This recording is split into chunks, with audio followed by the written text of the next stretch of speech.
ጉራ ብቻ ዝም ብሎ ዛቻ ብቻ እያለ እንግዲህ የሄርሜላ ወንድም ለአብርሃም ዘፍኖለታል። እንግዲህ ያው ጉራ ብቻ አይደለም በተግባር ነው ያሳያቸው። እህታችን እንደማይፈልግ ከእህታችሁ ጋር መሆን እንደማይፈልግ በደንብ አድርጎ በግልጽ እያሳያቸው ነው። ምንም ጉራ ብቻ የለውም እና ሹሩቤ ብሎታልና እዩዬ ማለት ነው። እውነትም ሹሩቤ እንግዲህ እንደ ሴት ተሰርቶ ሹሩባ ወደ ታች አድርጓል።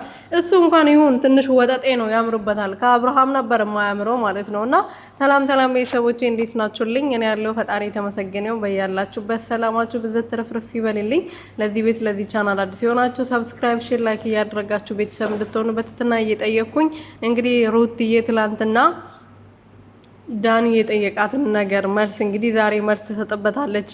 ከትላንት ወዲያም ዴቭን ብሏታል። ሁላቸውም ከአብርሃም እንድትርቅና የራሷን ህይወት እንድትኖር ይፈልጋሉ።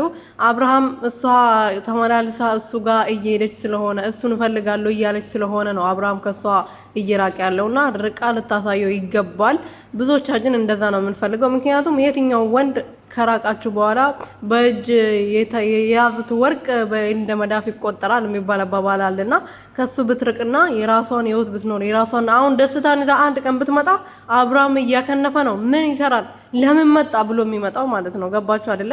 ከሌላ ወንድ ጋር እንዳትመጣ ነው ከኤፍሬም ጋር እንድትሰራ ኤፍሬምን አጠገቧ ያደረገው ማለት ነው። ስለዚህ ሩትዬ ደግሞ የራሷን ውሳኔ ወስና እሱ እንደዚህ ሲላላጥ እሷም የራሷን ህይወት መኖር አለባት ከልጇ ጋር፣ ወይም ደግሞ ቪዲዮ መስራት ካለባት ደግሞ ከደስታ ጋር እየመጣች ቪዲዮ መስራት ትችላለች። ከዩ ከፈረንጁ ጋር መምጣት ትችላለች እና ከአብርሃም ህይወት ብትርቅ የራሷን ህይወት ብትኖር